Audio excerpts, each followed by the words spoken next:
Hola, ¿qué tal? Buenos días, buenas tardes, buenas noches. Iniciamos el último teórico de Psicología y Comunicación, año 2020. Un teórico dedicado a Jacques Lacan, específicamente al Seminario 17, el reverso del psicoanálisis, un texto de 1969 donde Lacan va a trabajar los 4 discursos. Es un texto, como dije, fuera de programa, pero fundamentalmente me parecía importante presentarlo, precisamente porque vimos los textos sociales en Freud, y este es el único texto social en Lacan. Por lo tanto, me parecía relevante que por lo menos tuviera un panorama general de lo que plantea Jacques Lacan en ese texto. Lo segundo que me gustaría marcar es que vamos a recuperar algunas cosas que planteamos al principio de la cursada, así que este cierre tiene algo del orden de la circularidad, ¿no? Empezamos con un teórico donde mencionamos algunas cosas en torno al modo de producción esclavista y a la dialéctica del amo y el esclavo, y la intención de hoy es aportar también algunos elementos a la dialéctica del amo y el esclavo, no con tanta intensidad como tenía previsto, pero sí por lo menos que tenga un panorama general de ese texto, de la dialéctica del amo y el esclavo, que en realidad forma parte, como ustedes sabrán, de un libro más importante, que es la Fenomenología del Espíritu. En realidad, también habría que aclarar que no se llama dialéctica del amo y el esclavo, sino que es señorío y servidumbre, lo que trabaja precisamente Hegel y fue popularizado como dialéctica del amo y el esclavo. Para eso hace mucho tiempo hice circular un texto de Koyev, que es precisamente el autor que lee Lacan para inspirarse, porque no está leyendo Hegel de manera directa, sino que lo hace a través de la mediación de Koyev. Entonces, clase de hoy, clase de cierre, clase dedicada a Jacques Lacan, tema fuera de programa, los 4 discursos, un texto de 1969, cuyo título oficial es El reverso del psicoanálisis.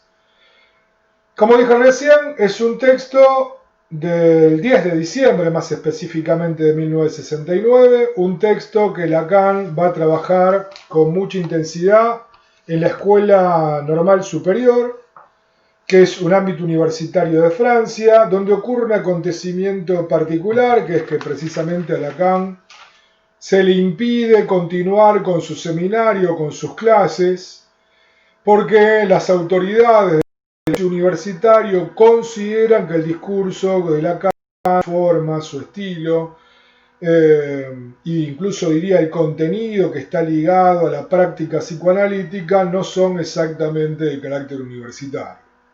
Este acontecimiento es un disparador porque a Lacan le permite pensar primero que hay una incompatibilidad entre el discurso de la universidad y su forma de producir lazo y lo que viene a presentar a él, que tiene que ver con algo del orden de la práctica psicoanalítica, pero al mismo tiempo presentado en un espacio universitario, lo cual a él también le genera cierta ambigüedad. Ambigüedad que es una discusión constante en el campo psicoanalítico, es decir, poder entender, poder comprender si es posible transmitir la práctica psicoanalítica. Y en realidad lo que uno considera que puede transmitir en todo caso es la teoría psicoanalítica. La práctica presenta otro tipo de dificultades que están en permanente debate, que están en permanente discusión dentro de la profesión.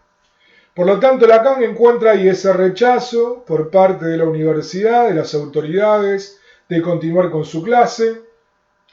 Encuentra que hay algo del discurso analítico que hace ruido en el discurso universitario, es decir, comienza a pensar fuertemente en los discursos. Ahí hay un primer disparador para ese cierre que va a ser el 10 de diciembre de 1969. Y al mismo tiempo, el 22 de febrero de 1969, en el Collège de France, Foucault está dando su conferencia respecto de qué es un autor, que tiene algunos lazos y vínculos con lo que está planteando Lacan. Digo, ahí Lacan también se ve interpelado por lo que está produciendo Foucault y él ya tiene en mente. Y hay que recordar también el clima de tensión entre esos dos intelectuales que tuvieron más de un debate incluso con calificativos que excedían lo académico, y que fueron de alguna manera dos pilares de la discusión, sobre todo en torno a las problemáticas de la subjetividad y el discurso.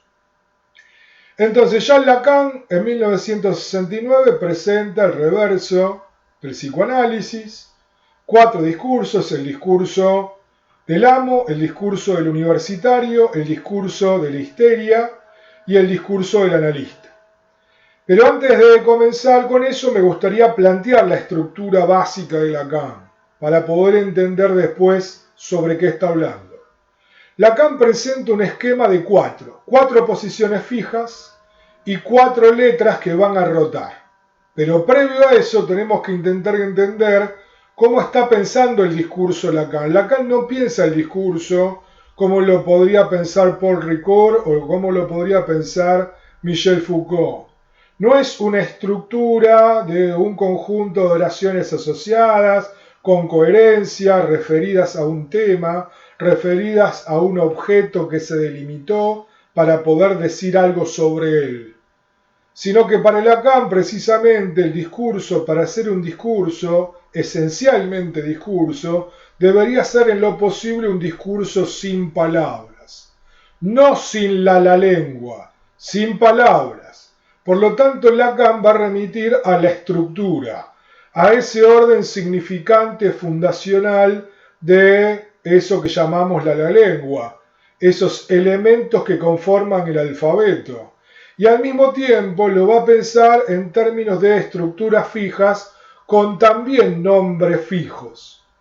Las posiciones fijas que presenta Lacan para pensar el discurso de esta manera tan estructural, pero que al mismo tiempo deja espacio al sujeto, eso también es interesante porque Lacan logra meter en la estructura al sujeto, a un sujeto que está dentro de la estructura, pero que tiene la impronta del poder decir, del tomar la palabra. Entonces, ¿cuál es la estructura fija? La posición de la estructura fija, me remito a una imagen para que lo puedan ver, es la primera que esté arriba. No sé si llego a enfocar en la camarita. Tenemos el agente, el otro, la producción y la verdad. El agente, el otro, la producción y la verdad. Y si se fijan, igual lo vamos a publicar seguramente en un apartado esto, en Facebook. Si se fijan, además el agente es el que inicia el movimiento sobre el otro. Igual encuentran que hay relación entre la producción y el agente. Hay relación entre la verdad y el otro, y hay imposibilidad en la parte de abajo, es decir, no hay vínculo entre la producción y la verdad.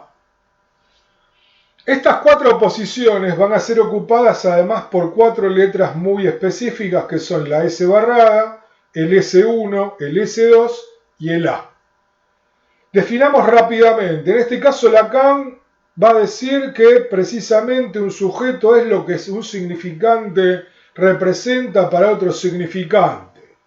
Por lo tanto, S1 no es más que la representación de un sujeto y S2 es la representación de otro sujeto. El S1 Lacan lo va a denominar significante amo. Y el S2 es el significante del saber. El A es el objeto, está ligado a un resto también, pero lo podemos presentar como objeto o como resto.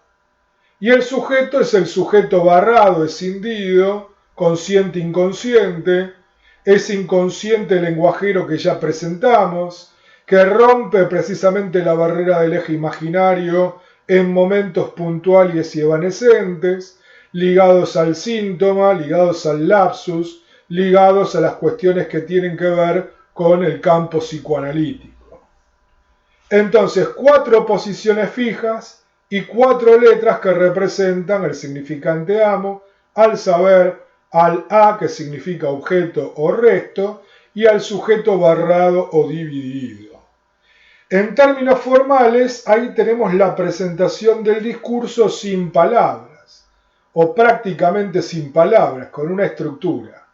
Esas 4 letras van a ir rotando en la estructura, tomando distintas posiciones, van a rotar en el sentido de las agujas del reloj y lo van a hacer por cuartos. Es decir,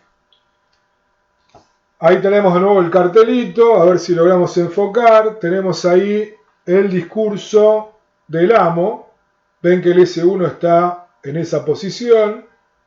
Y van a ver que en el discurso de la histeria, el que está al lado, rotó un cuarto y se movió. Y ahora el que está en la posición de agente es el sujeto. Ahora, obviamente, para que se produzca esa rotación tiene que haber algún acontecimiento. Ahora vamos a explicar de qué se trata.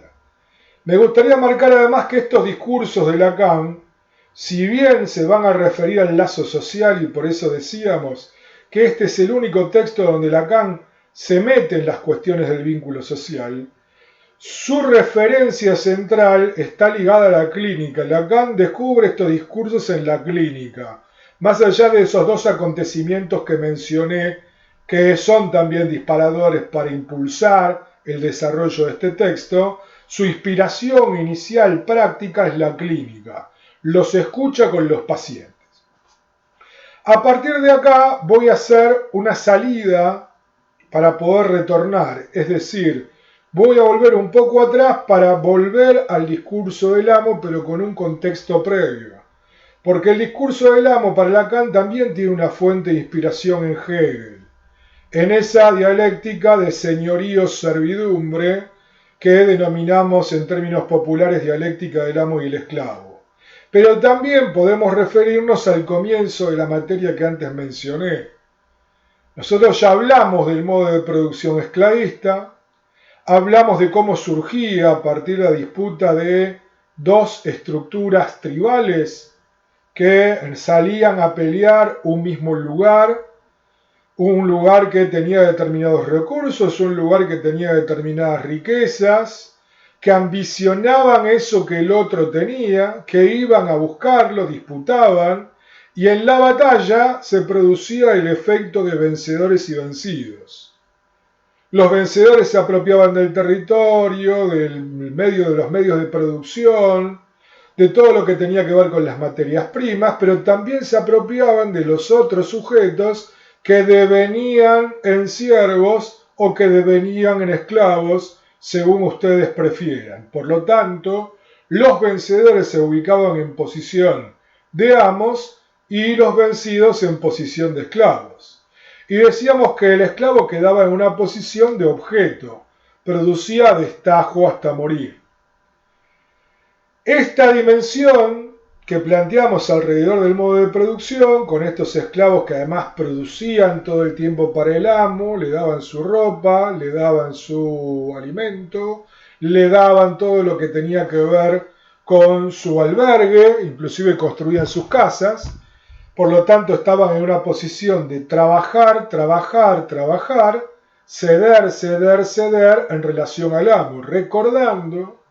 Y aquí yo crucé en aquel momento, mejor dicho, crucé la dialéctica del amo y del esclavo, recordando que precisamente hay una posibilidad de elección, que es que aquel que quedó en posición de servidumbre, en el fondo eligió esa posición. Pudo haber muerto en batalla, pero prefirió no morir y ceder a cambio su libertad.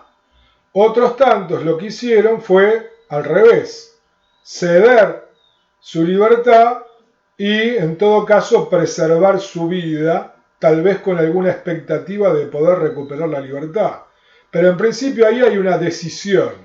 Por eso en aquel momento planteé que si recorren la historia política de la humanidad, más de una vez encuentran consignas donde lo que se juega de fondo es la libertad. A veces representada con otros valores, ¿no? Libertad o muerte es una consigna tradicional. Patria o muerte es otra consigna. Socialismo o muerte. Pero donde en patria y socialismo también se juega algo de la libertad. En contra una opresión preexistente. Dicho esto, me gustaría meterme un poco en la dialéctica del amo y el esclavo, ya no refiriéndome al modo de producción, sino a la dialéctica del amo y el esclavo hegeliana. Lo primero que me gustaría plantear ahí es algo muy simple, que es que la conciencia siempre es autoconciencia para Hegel, y que la autoconciencia siempre está duplicada. Cuando digo esto, lo que quiero decir es que siempre que trato de pensarme a mí mismo, hay una sensación, o se produce, mejor dicho, un desdoblamiento. Soy yo pensándome a mí mismo, ahí hay dos. Hay una conciencia desdoblada. Esa conciencia desdoblada está en permanente tensión, está en permanente conflicto para Hegel, lo cual nos reenvía también a pensar otras dimensiones, obviamente con otras definiciones, pero en el campo psicoanalítico, donde inconsciente y consciente sufren una permanente tensión, donde el ello, el superyo, tienen una permanente tensión. En Hegel aparece representado como una conciencia desdoblada, es decir, como una autoconciencia desdoblada. Ahora, ¿qué pasa cuando se encuentran dos autoconciencias? Dos autoconciencias en relación a un mismo objeto. Si quieren referirse puntualmente a la historia, al hecho que antes cité, este conflicto, donde hay objeto, terreno, tierra, lugar donde hay recursos naturales en disputa por dos subjetividades, para pensarlo en términos individuales y no colectivos. Dos subjetividades que disputan un mismo objeto de deseo, desean el mismo objeto y pelean por él, dos autoconciencias. Ahora, esa disputa presenta como motor fundamental algo que Hegel denomina deseo. Y el deseo para Hegel tiene por lo menos dos dimensiones. Una dimensión que Hegel denomina Begierde, y lo leo porque está en alemán, Begierde, que es el deseo animal, y lo que Hegel denomina el Anegerum, que es el deseo humano. Begierden y Anegerum. El deseo animal tiene que ver con el objeto como puro objeto. El punto de partida es apropiarse de él. Ahí aparece una primera disputa que Hegel presenta como una disputa a muerte por ver quién se apropia de ese objeto. Pero además hay otro deseo en circulación, que es el deseo de reconocimiento. No solo es la apropiación del objeto, sino que el otro me reconozca que ese objeto es mío, que el otro me reconozca en posición de superioridad, pero en un plano de igualdad. Es decir, no de subordinación, sino de igualdad, que el otro ceda, me reconozca sin perder su posición de subjetividad, sin objetivarse. Lo cierto es que la batalla no conduce a eso, porque en realidad quien se apropia del objeto y derrota al adversario, obviamente lo ubica en posición de objeto. La resultante de ese conflicto es que el vencido queda en posición de objeto, por lo tanto el tan ansiado reconocimiento por un par no lo es un reconocimiento en todo caso desde la subordinación, desde la esclavitud, desde la servidumbre. Por lo tanto, lo que Hegel va a plantear es el deseo humano es un deseo de reconocimiento, pero que el conflicto no lleva a esa situación de reconocimiento. En todo caso, lo único que queda para el amo es el deseo animal de apropiación directa del objeto. ¿Qué va a pasar a partir de ahí? Precisamente el amo va a quedar en una posición de ser alguien al cual el esclavo le da lo que produce, lo que transforma, lo que crea. Y el esclavo inicialmente va a quedar en una posición de angustia. Esto para Hegel es importante porque la dialéctica de Hegel en la posición de esclavo presenta tres dimensiones. La angustia, el trabajo como lugar formativo y la aparición de la dimensión de la cultura y al mismo tiempo el momento en el cual el esclavo descubre que puede salir en parte de ese lugar de esclavitud. Pero digamos lo siguiente para no perdernos. El amo quedó en posición de que el esclavo produzca para él y por lo tanto todo objeto que el esclavo produce, se lo cede, el amo se apropia de ese objeto. Pero el esclavo cuando trabaja, dice Hegel, tiene un momento formativo. Se está formando, está aprendiendo, encuentran la posibilidad de poder crear, de poder producir, de encontrarse a sí mismo en eso que produce. Y al mismo tiempo, eso es precisamente lo que determina la cultura, la producción de comida, la producción de vestimenta, la producción en términos de edificios, lugares donde el esclavo, mejor dicho, va a ceder al amo para que el amo los pueda usufructuar.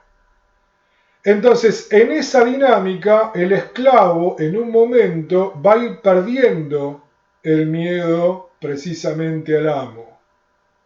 Primero porque reconoce que hay un saber en él, pero al mismo tiempo aparece la posición de que vivir sin libertad no tiene ningún sentido. Que vivir sin libertad es vivir de una manera, casi diría, mortificada. Es estar muerto en vida. Por lo tanto, en un momento se va a relanzar la lucha nuevamente para buscar la libertad, pero esta vez desde otro lugar, y entendiendo su posición, que es él quien provee al amo, y en esa disputa el amo va a ceder. Esta vez la batalla no va a ser a muerte, va a haber una serie de concesiones hacia el esclavo, de mejoras. Un poco esta dialéctica expresa lo que pasa habitualmente de manera contemporánea, la lucha de los trabajadores por recuperar a través de esa lucha un conjunto de derechos, de poder limitar de alguna manera la opresión de aquel que está en posición dominante, de poder obtener un conjunto de beneficios. La presentación de la dialéctica de Hegel en general nos va a permitir pensar ahora un poco mejor qué quiere decir Lacan cuando presenta el discurso del amo en el seminario 17. Y para eso retomo nuevamente el gráfico, que como pueden apreciar tiene un carácter fuertemente algebraico. Fíjense que en la posición de la gente está el significante 1. En la posición del saber, del conocimiento, en lugar del otro, lo tiene el S2. En el lugar de la producción está el A, el objeto. Y en el lugar del sujeto, debajo del significante 1, el lugar del sujeto, está en el lugar de la verdad. Sujeto en el lugar de la verdad, S1 como agente, S2 en posición de otro y el A como producción. Es decir, el significante 1, significante amo, representa al amo, es aquel que tiene la autoridad. El agente es el que moviliza precisamente a la estructura discursiva. Y el primer movimiento en posición de amo es una orden. Este amo no tiene ningún interés por saber él, le interesa mandar. Y la posición del S2 es una posición de saber. Es un amo que le ordena al otro que emplee su saber para producir algo. Si se fijan, ese algo, miren las flechas arriba, como pueden apreciar, la producción, que está de este lado, va referida a la gente. Es decir, la producción, el objeto que se produce, es para el amo. Pero lo interesante es que en el lugar de la verdad, lo que se ubica es el sujeto barrado. En el lugar de la verdad, lo que está presente es que el amo está castrado, que el amo está en falta, que el amo no es una totalidad, que el amo tiene angustia, que el amo tiene terror. Entonces, en el discurso que presenta Lacan, hay un representante S1, significante amo, que lleva a producir al esclavo S2, se produce un objeto, claramente ese objeto lo pierde, lo cede quien lo produce, que es el que tiene el saber, hacia el amo. Pero el lugar de la verdad es un lugar donde el amo aparece castrado. Entonces, este discurso, que podría tener una representación filosófica en Hegel, que podría tener una representación histórica cuando presenté muy rápidamente algo que ya explicamos, que es la presencia del modo de producción esclavista, también tiene una representación en la producción del lazo social. La posición del S1 la puede tener cualquiera de nosotros, el que ordena, el que manda para que otro produzca algo, y que ese algo llegue a mí y me beneficie. Quien está en posición de orden precisamente le pide a un otro que a través de su saber haga algo. Si fuera el jefe de una empresa y le pido a mi empleado o empleada que me haga un café, debo presuponer que sabe hacer un café, pone ese saber en circulación y me lo da. Hay ahí el lazo social común y corriente habitual puesto en circulación. Lacan identifica no solo una cuestión ligada a lo filosófico o a lo histórico, sino una forma tradicional de vínculo con el otro que tiene que ver con la voz de mando, que tiene que ver con la orden y con que ese otro, con un saber, responda a esa orden. Lo que inmediatamente me gustaría agregar acá es que el amo moderno, que tiene otro interés por el saber, podríamos decir el amo moderno en el sentido del amo capitalista, pone precisamente a trabajar a un otro para que le produzca un objeto. Sin embargo, lo interesante y novedoso del amo capitalista es precisamente la posibilidad de cuantificar en términos de ganancia, de cuantificar, si lo quieren decir en términos marxistas, en términos de plusvalía.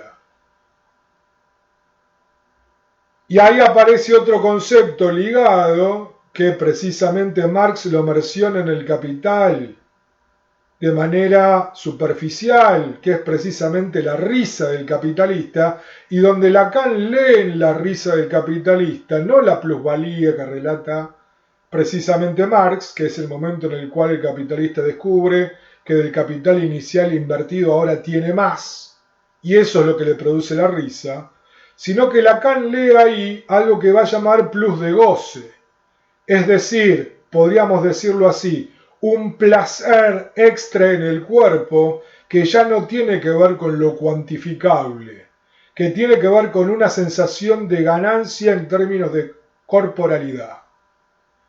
Y que Lacan claramente vincula con la noción de chiste en Freud, en donde ustedes recordarán que el chiste para Freud implica una ganancia de placer.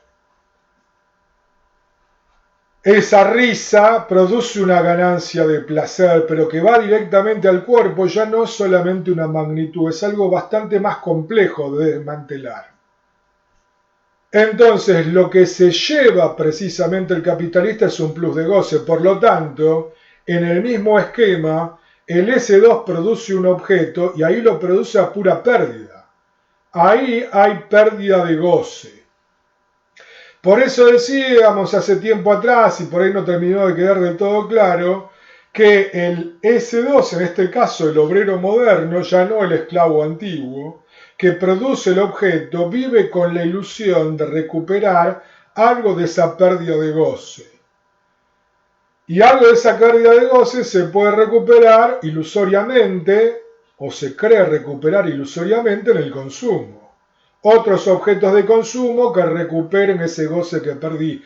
Pero ese goce que perdí, como explicamos, es irrecuperable, porque es la vida misma, jirones de mi vida que se van en la unidad productiva y que no tienen recuperación. Y que son los mismos que se apropia el capitalista.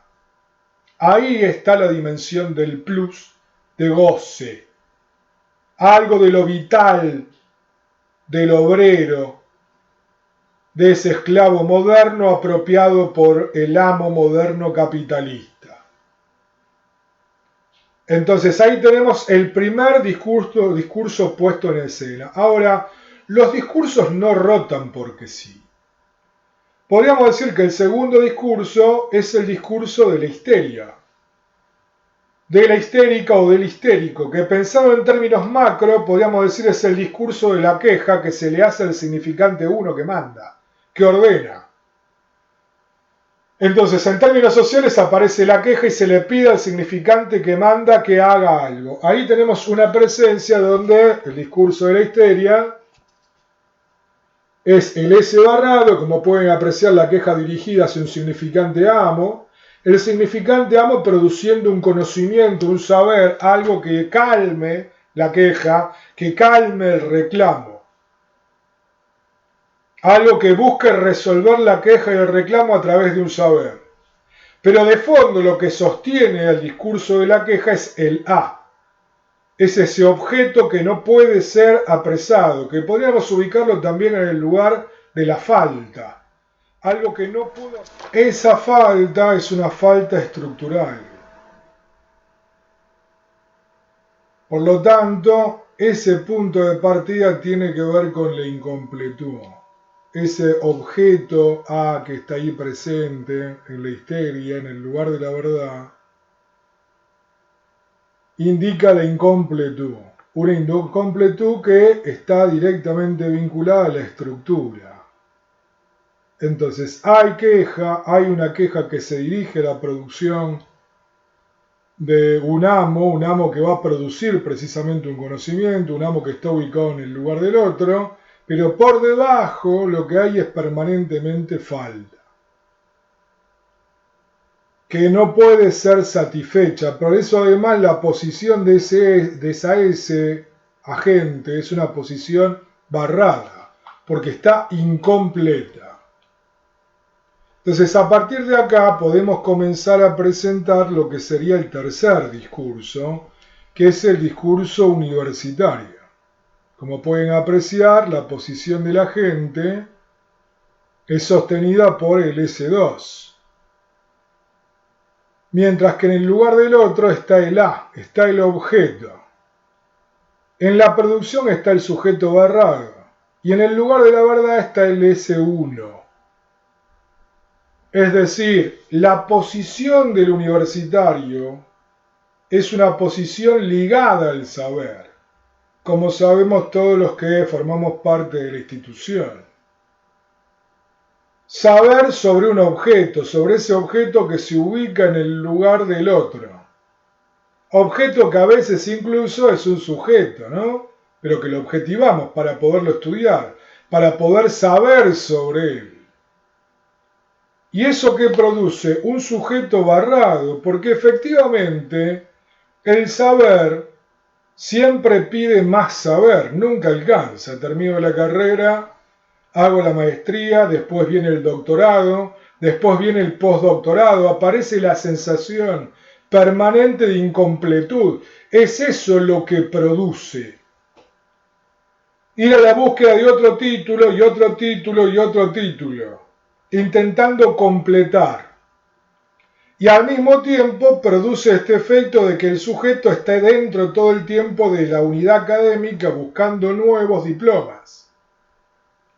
Pero fíjense que lo que está por detrás, en el lugar de la verdad, es el significante amo. Este significante amo que ubicamos claramente como aquel que ordena. El significante del amo capitalista, la búsqueda de permanente rentabilidad. Pero al mismo tiempo debemos decir que el discurso universitario tiene una operación muy original, que es haber transformado el saber hacer del esclavo en un saber abstracto. Y por lo tanto en las sociedades contemporáneas vamos a encontrar que hay una demanda permanente de títulos. Quiero decir, no se entra a cualquier lugar sin un título. Cuando antes no era necesario para algunas actividades el título. No era necesario un título para ser peluquero, no era necesario un título para ser oficial mecánico. Ahí hay una apropiación del saber hacer del esclavo moderno por parte del espacio universitario.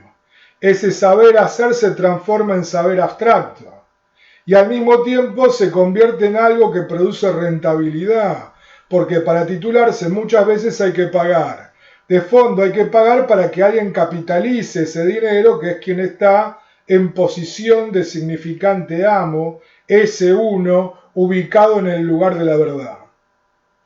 Pero este discurso universitario, este discurso del saber que está presente todo el tiempo, que lo podemos ubicar en cada una de las explicaciones de los infectólogos, que tiene que ver con esta sensación de algo que precisamente está ahí, que de alguna manera nos calma, que calma nuestras ansiedades, que calma esta sensación de no saber,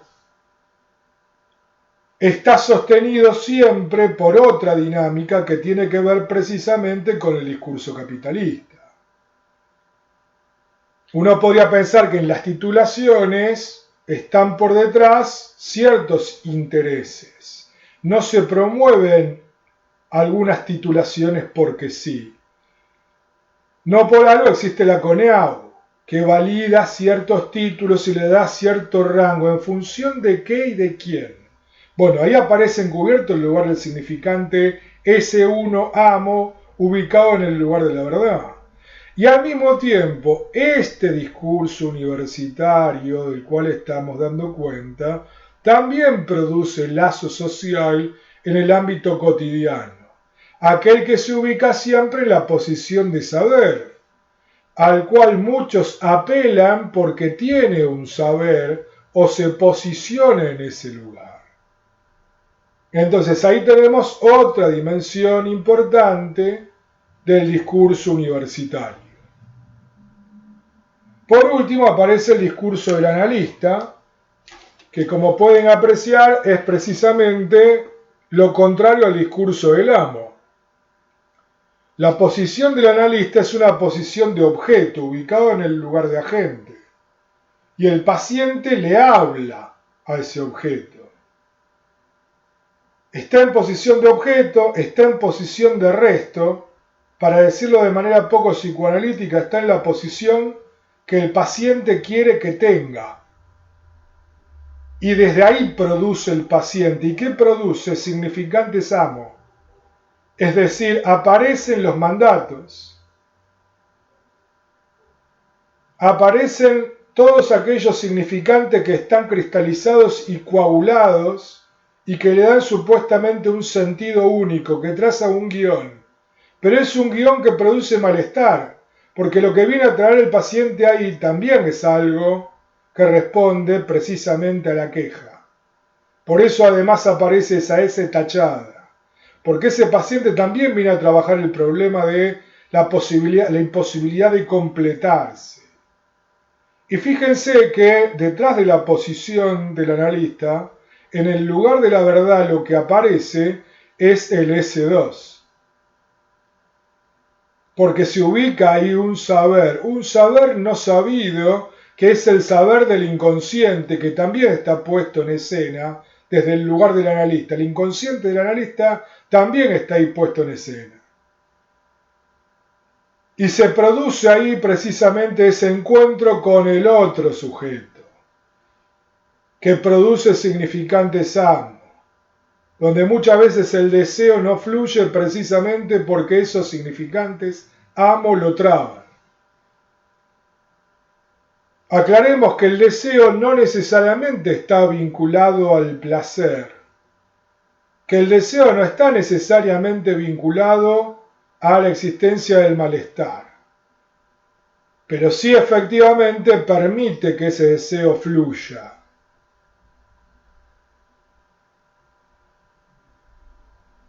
Esa es una de las claves centrales para la práctica psicoanalítica.